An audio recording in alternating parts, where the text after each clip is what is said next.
engineer. If you've never heard of a structural engineer before, we basically make buildings and bridges stand up. I spent 6 years of my career working on the Shard. Some of it was in the basement, which nobody will ever see again. I won't, for sure. But some of it was the very top of the building, where we've got all of this exposed steel, and millions of visitors are going up into the viewing gallery. So the literal nuts and bolts that hold the spire together had to look beautiful. We didn't want them to look, too industrial or oppressive or untidy. So yes, I did spend a lot of time with these little pieces of engineering that fit in my hand, without which, the tallest skyscraper in the UK couldn't exist. It's really easy to overlook the tiny, minute detail that goes into making this. And Nzambi, I wondered if you can relate to this. Are you also the person that stares at the very, very fine details of what makes something work? Yeah, because that's the essence of anything or any invention. But the funny thing is, it's not the most interesting part, but it's the most crucial part. What is the fun bit for you? I think the big picture, because I'm using maybe Zoma's example, just seeing the whole building and then standing on top of it and just seeing, it gives you a sense of, like, Eureka, I found it, It gives you that feeling. Where did this fascination with how things are made, where did this first come from? Roma, maybe we can start with you. I think for me, like other kids, I enjoyed making stuff. I definitely enjoyed breaking stuff. And I think where I was lucky was that I was able to nurture that curiosity as a teenager, as an adult. And I studied physics at university and basically got to a point where I said, how do I apply this physics to the real world? Because I want to see impact. I want to feel that impact. That tactile thing is very important to me. And that's where I discovered engineering. And one of the things that I loved about Nzambi is, but I looked at your website and these bricks that you're creating, like, I just want to touch them. I want to lift them up and feel how heavy they are and touch the materials. Like, I was just like, oh, how can I get my hands on these? I can ship you a sample. Oh, I would love that. That would be fantastic. Zambi, I could hear you saying true, as Roma was talking there. So did you also have this curiosity cultivated in you then? I always wanted to know how things are, for example, electronics or cars and everything. And during that process, I can promise you, out of every 10 electronics I opened, I only fixed back 1 or 2. But 8 really were officially spoiled.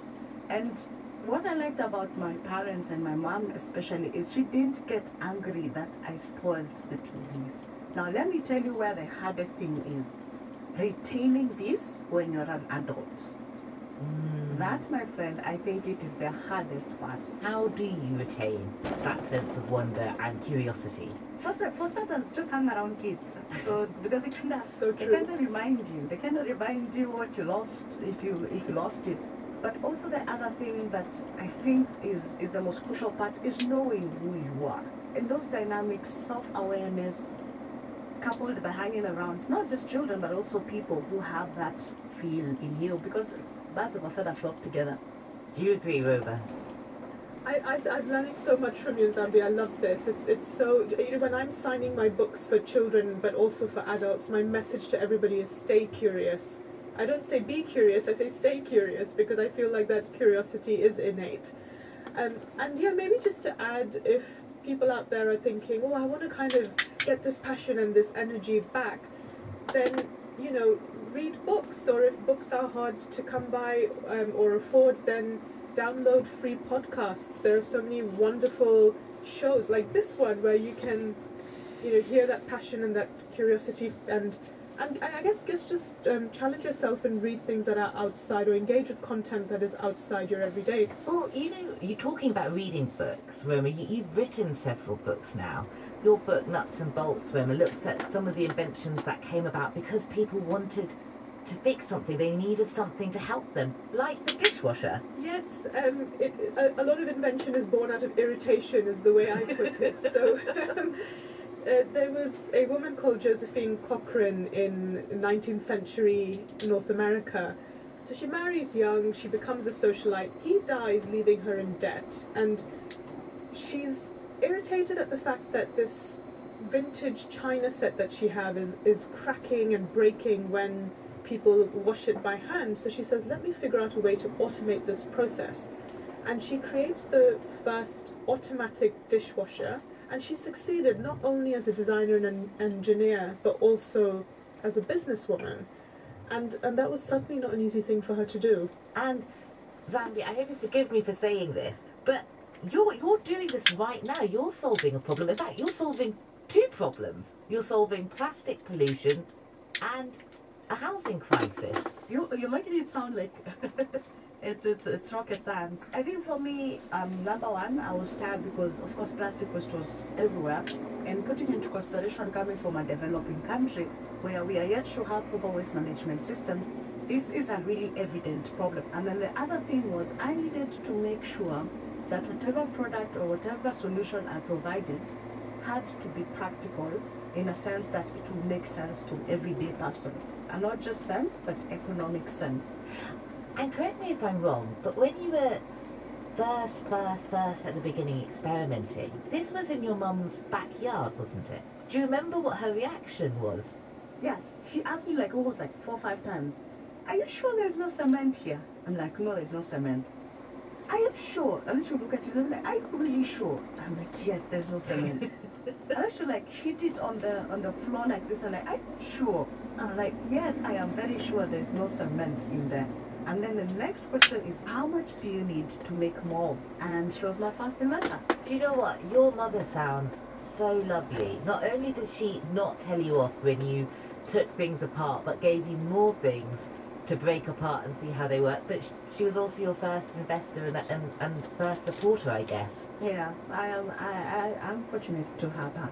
Roma, you're very passionate about telling the very real, personal stories of people behind scientific breakthroughs. And actually there's a really moving letter in your book which is dedicated to your daughter. Would you tell me more about it? So my daughter was born through a procedure called ICSI, which is, starts off like IVF, and then the last step in the process is that an embryologist sits with a microscope and injects a single sperm into the egg cell. And it really struck me, while I was going through this very, difficult emotional and physical time, I started thinking about engineering. I don't know if this is some kind of defense mechanism, but I was thinking about all the incredible technology basically without which my daughter wouldn't exist.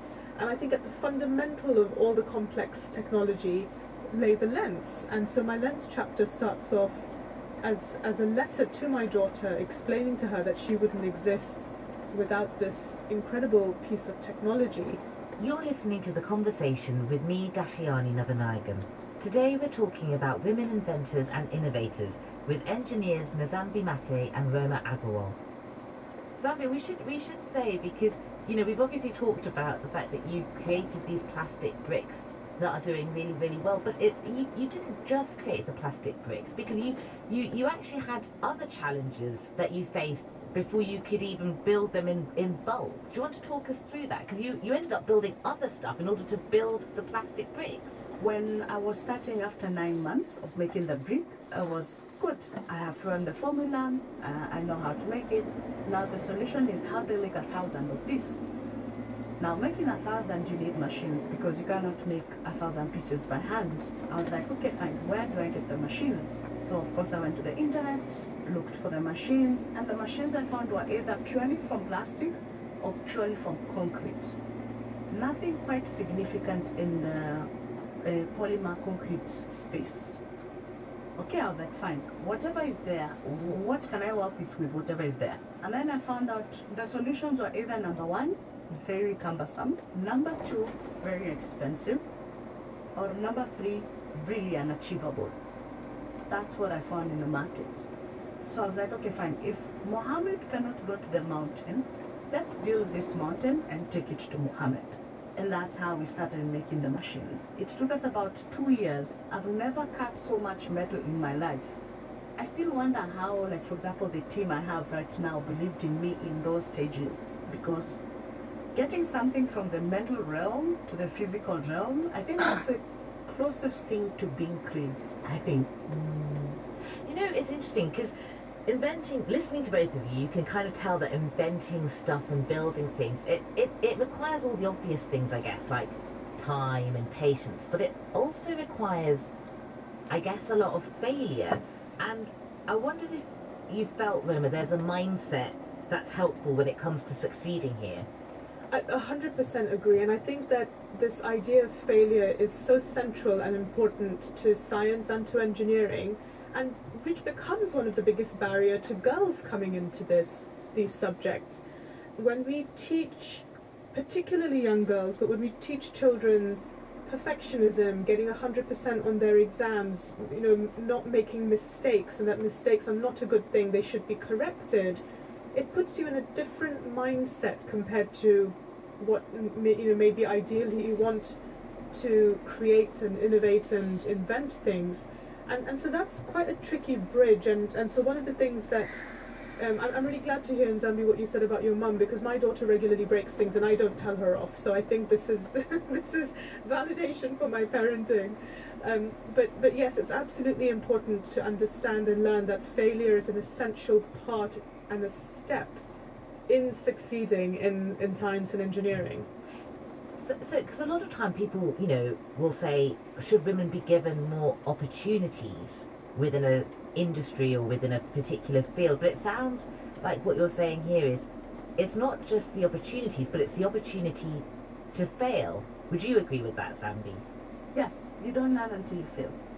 And the more you fail, the more you learn. Zambi, you have created your own business and you employ a lot of people now, directly and indirectly through your inventions. How have you then gone about creating this environment for women to thrive? I think the first one is, of course, being an example, because if you see someone else doing it, it gives you the confidence. You're like, if she did it, then it's reachable. It brings whatever idea you have into the realm of reach. And the other thing is also working with the male counterpart, because this is not a battle where I do want to put it in an elementary, you're polarizing the space. It's a battle that we all have to win when we all play our roles, both male and female, or men and women. And so men too have a role not only to act also as role models and point toward direction, but also as influencers. And also women have to act as role models and also influencers. It goes both ways. And I think every day I have a challenge when it comes to gender roles and gender parities, but it's getting easier and manageable. Roma, what do you think, given what Zambi just said? Because I was just thinking, you worked on the Shard, and that must have been a phenomenal collaboration between so many different people, different expertise, skills, but also competing interests. How did you navigate that? I think ultimately what's uniting all of us is that we want to get the project built, and hopefully you have a positive path towards that. That's not always the case, and we've seen that things go wrong with structures when that's not the case. But if you do have that unifying goal and vision among all the teams, even if you're kind of butting heads at particular meetings or in particular situations, if we can remind ourselves what we're trying to actually get to at the end, I think that's really important. And one of the things that strikes me about what Nzambi was also saying about men and women, and obviously being my daughter, she likes cranes and diggers, and I show her these machines, and she's very interested in all of this stuff. But if I want to get her clothes with those motifs on it, I have to go to the boys section. So we are creating this divide between what we think girls and boys skills are, from the time that they're born, and I find that really frustrating. So I'm trying my best to empower my daughter to see that these barriers are artificial, they don't exist, but it does sometimes feel like a bit of an uphill struggle. Do you ever experience conflict in the workplace based on those gender stereotypes? It's a tricky one. Through my career I've had different